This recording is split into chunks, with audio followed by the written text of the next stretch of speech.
Guten Morgen, meine Lieben. Guten Morgen. Schönen Sonntagmorgen.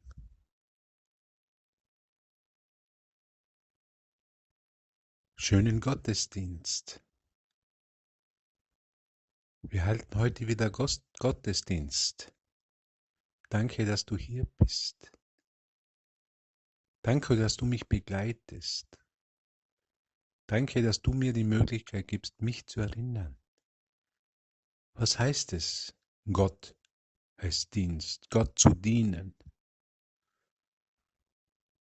Gott zu dienen für mich heißt geben, weil Gott hat mir alles gegeben. Wie kann ich erkennen, dass er mir alles bereits gegeben hat, dass mir absolut nichts fehlt? Ich kann es nur dann erkennen, wenn ich gebe. Wenn ich gebe, erkenne ich, dass ich alles bereits habe. Durch Geben behalte ich. Wenn ich nicht bereit bin zu geben, dann vergesse ich, dass ich bereits alles habe.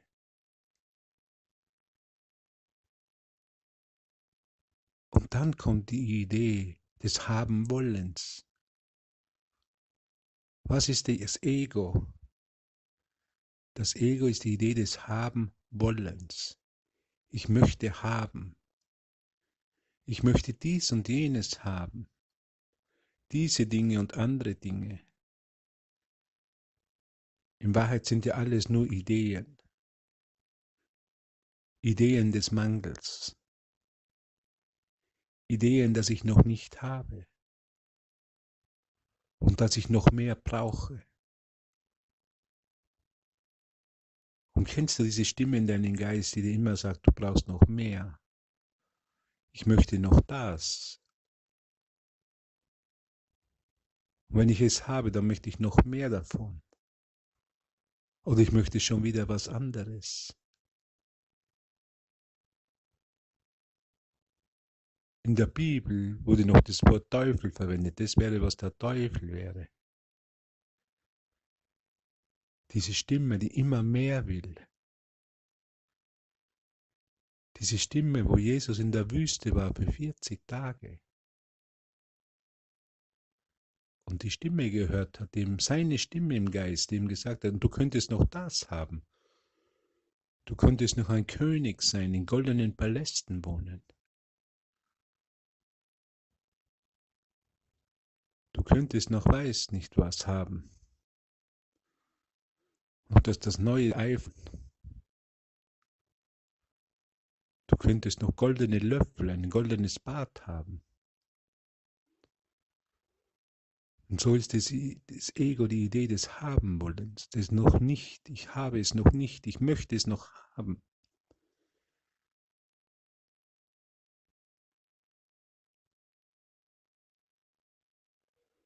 Und so bin ich immer ein Mangel.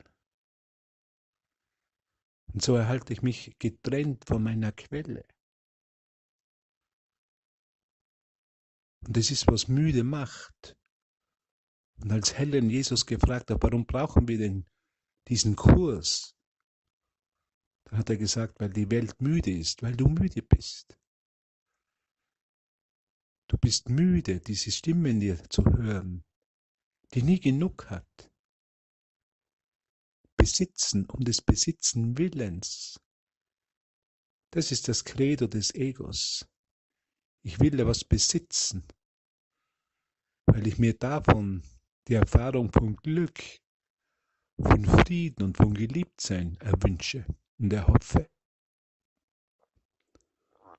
Und wenn ich es nicht habe, und wenn ich es dann habe, dann macht es mich auch nicht glücklich, auch nicht zufrieden. Und dann möchte ich noch mehr. Und das ist die ewige Suche nach Gott. Am falschen Platz. In den Götzen. In beschränkten Ideen. erinnern wir uns, sie sind nicht schlecht, sie sind nicht gut, sie sind nur beschränkte Ideen. Sie halten meinen Geist ständig am Laufen. Es ist genau in diesem Moment, kann ich nicht glücklich sein, weil mir fehlt noch was. Ich brauche es noch unbedingt. Und ich werde es suchen. Hör auf zu suchen, sagt Jesus, hör auf zu suchen. Lass dich finden. Lass dich finden. Wenn du aufhörst zu suchen, wenn du aufhörst, mehr haben zu wollen, dann findet dich Gott. Weil dann bist du in deinem Geist nicht mehr beschäftigt mit der Suche. Suche nicht außerhalb von dir. Suche dein Glück nicht in Götzen. Wenn du aufhörst zu suchen, irgendetwas nachzurennen, dann kannst du gefunden werden. Dann findet dich Gott.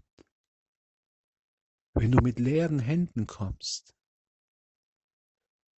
mit völlig leeren Händen, ohne Erwartungen, ohne diese Idee, ich müsste was haben und jetzt suche ich danach, dann bist du schon gefunden.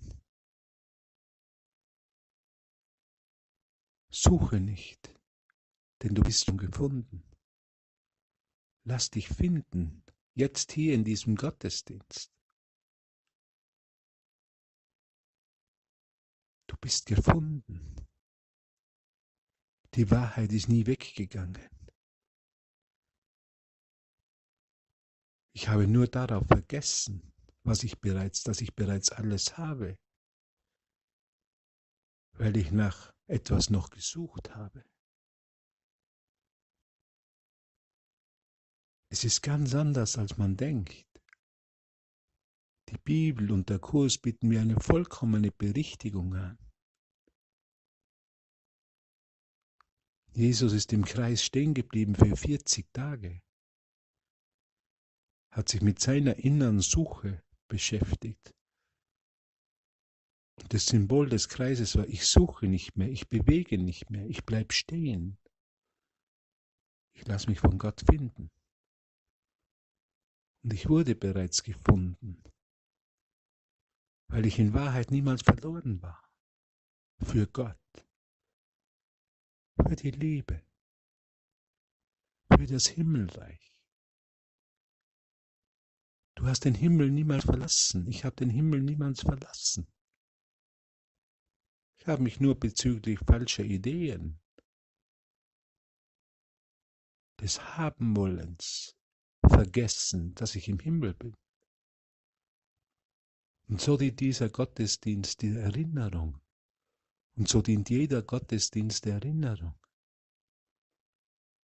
Und so können wir jetzt alles geben. Lieber Bruder, ich biete dir Frieden an. Ich biete dir Freude an.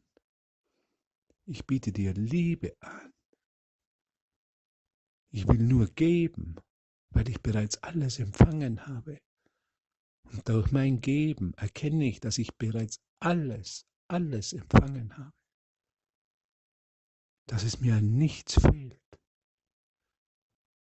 Weil es Gott an nichts fehlt. Warum hat Gott kein Problem, wurde ich gefragt. Warum hat Gott kein Problem? Weil Gott nur gibt. Gott will nichts haben.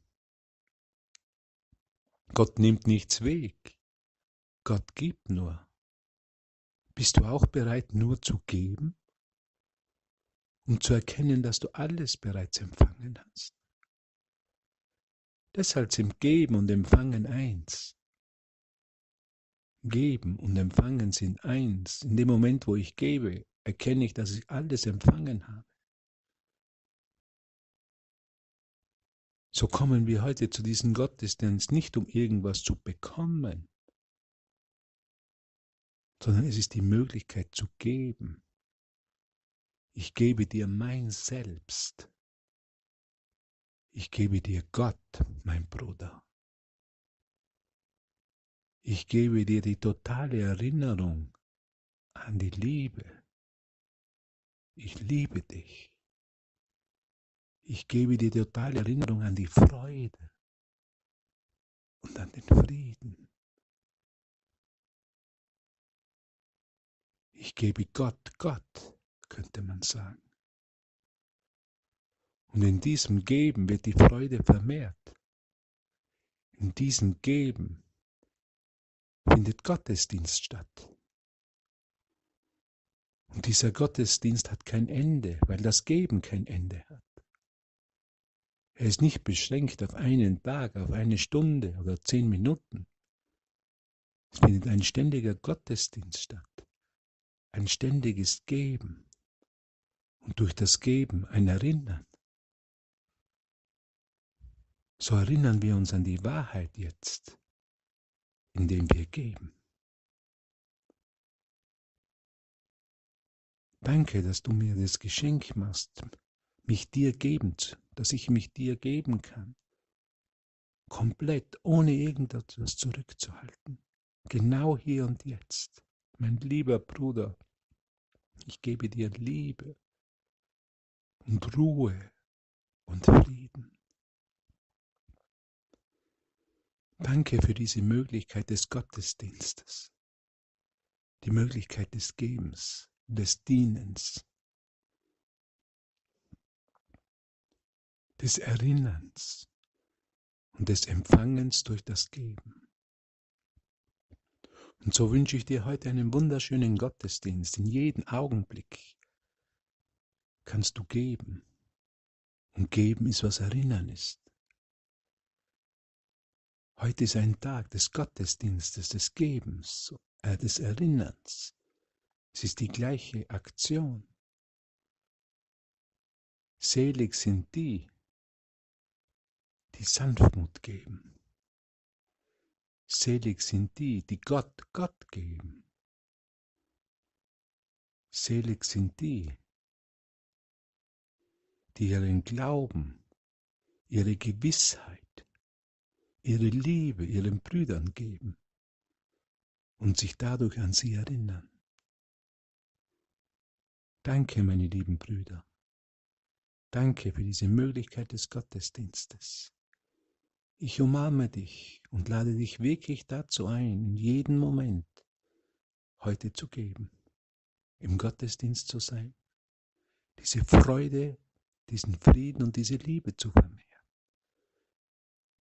Danke, meine Lieben. Habt heute einen wunderschönen Gottesdienst. Ich umarme dich von ganzem Herzen. Und wir sehen uns und hören uns in einem Augenblick des Gottesdienstes. Danke. Aus. Er zitterte krampfhaft.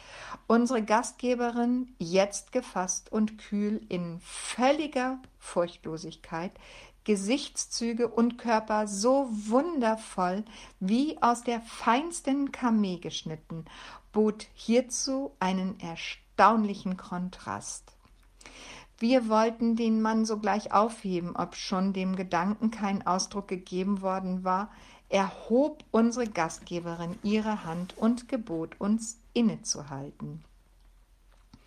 Unser Führer sah ein, dass sie die Situation vollkommen beherrschte und dass alles, was wir in diesem Augenblick unternehmen könnten, uns nur lächerlich machen würde. Wir entfernten uns aus der Hörweite und ließen unsere Gastgeberin allein eine Zeit lang leise und ruhig sprechen, ohne dass der Mann ein Wort darauf antwortete. Als er zu reden anfing, winkte uns die Dame herbei. Wir setzten uns vor ihnen auf den Boden, froh, dass wir uns irgendwie bewegen konnten und dass damit die Spannung der Erwartung gebrochen wurde.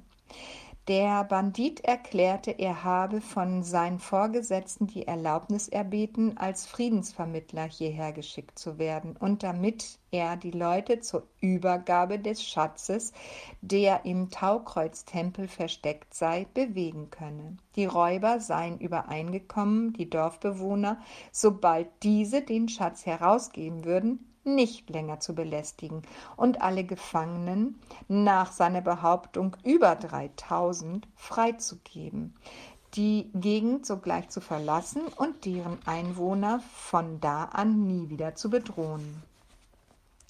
Unsere Gastgeberin sagte ihm, es sei hier kein Schatz vorhanden, der für sie von irgendwelchem Werte wäre. Sie ging auf alle Einzelheiten gründlich ein, bot ihm an, ihn durch alle Räume des Tempels zu führen und überhaupt an jeden Platz, den er zu besichtigen wünsche. Er weigerte sich glatt, dieser Aufforderung Folge zu leisten, denn er befürchtete, man halte ihn als Geisel zurück, und keine Versicherung von unserer Seite war imstande, ihn von dieser Befürchtung zu befreien. Unsere Gastgeberin versicherte ihn unserer Aufrichtigkeit, und er überzeugte sich dann, dass unsere Behauptungen ehrlich gemeint waren. Daraus entstand eine für ihn schwierige und aufregende Situation. Er sagte, er sei der Anstifter der Verschwörung gewesen und er sei es auch, der die anderen Banditen angefeuert habe, bis die Gier nach dem Besitz des Schatzes in ihnen so stark geworden sei. Er habe ihnen ein verlockendes Bild von dem fabelhaften Reichtum vorgemalt, der ihnen zukomme, wenn man erfolgreich sei. Tatsächlich habe er und sein Vater die Banden nur zusammenhalten können, dadurch, dass sie ihnen den Besitz des Schatzes versprochen hatten. Er selber war der Anführer der Räuberbande, die sich mit 5 anderen zusammengeschlossen hatten, um den Überfall auszuführen. Das Schlimmste an der Lage war, dass er nun zurückkehren müsste mit dem Bescheid, dass gar kein solcher Schatz existiere und dass er infolgedessen als Verräter gebrandmarkt und man mit ihm dementsprechend verfahren werde. Er könne die Bande vom beabsichtigten Angriff nicht abhalten, denn sie würde ihm nicht glauben, weil doch er das Ganze heraufbeschworen und bis zu diesem Punkt geschürt hatte. Es war entschieden eine verwickelte Lage für ihn. Zu unserer großen Überraschung anerbot sich unsere Gastgeberin, ihn zum Lager zu begleiten. Unsere Proteste wurden ruhig abgewiesen und sie machte sich unverzüglich bereit, mit ihm wegzugehen. Uns versicherte sie, es bestehe keinerlei Gefahr. Unser Mitgehen aber könnte die Räuber auf misstrauische Gedanken bringen und dann entstände für alle Gefahr. Wir gaben also kleinlaut nach. Es blieb uns nichts anderes übrig. Der Mann bestieg sein Pferd und wir halfen ihr in den Sitz hinter ihm. Es war ein unvergessliches Bild, sie so aus dem Dorfe hinausreiten zu sehen. Der Räuber, dem der Zweifel in allen seinen Gesichtszügen geschrieben stand, und unsere Gastgeberin uns zulächelnd in ihrer ruhigen Zuversicht und uns versichernd, vor Sonnenuntergang zurück zu sein. Für den Rest des Tages hatten wir alles Interesse für unsere Arbeit verloren und wir wanderten ziellos in der Nähe des Dorfes umher, bis zum Einbruch der Dämmerung. Dann kehrten wir zur Loge zurück, um die Rückkehr unserer Wirtin abzuwarten. Als wir aber eintraten, fanden wir den Tisch mit guten Dingen beladen, zur Mahlzeit gerüstet. Man kann sich unser Erstaunen vorstellen, als wir sie zu Häupten der Tafel sitzend vorfanden und sie uns mit ihren strahlendsten Lächeln begrüßte. Wir waren sprachlos. Wir fanden keine Worte. Sie nahm die Haltung gespielter Herablassung an und versuchte mit gestrenger Miene zu sagen: »Meine Herren, es wäre am Platze, mich zu begrüßen.« Erst als wir uns vorbeugten und Worte der Begrüßung stammelten, dann sagte sie: »Es ist mir absolut nicht gelungen, Sie zu überzeugen, aber Sie verstanden sich dazu, mir innerhalb 3 Tagen eine Antwort zukommen zu lassen. Ich weiß, dass sie in einem Überfallversuch bestehen wird. doch habe ich wenigstens vorläufig das Leben jener armen Kreatur gerettet. Wir werden genötigt sein, uns zum Widerstand gegen den Überfall vorzubereiten. Nichts wird sie davon zurückhalten. Ich denke, fast alle von uns sahen damals unsere liebsten Träume und die Resultate unserer Arbeit sich in nichts auflösen. Unsere Gastgeberin las unsere verborgenen Gedanken und wiederholte uns das Gedicht. Voran, voran, voran, wenn man ans Rote Meer im Leben kommt, wenn alles, was man auch versucht, nichts frommt und spricht zu dir, geh nur voran, mein Kind, Gott stillt die Wellen und er stillt den Wind. Und wenn man sieht, hinüber führt kein Steg, es gibt kein Zurück herum, auch keinen Weg. Es gibt nur ein Hindurch. Dann wisse, Gott ist da und du bist frei. Und Finsternis und Sturm, sie sind vorbei.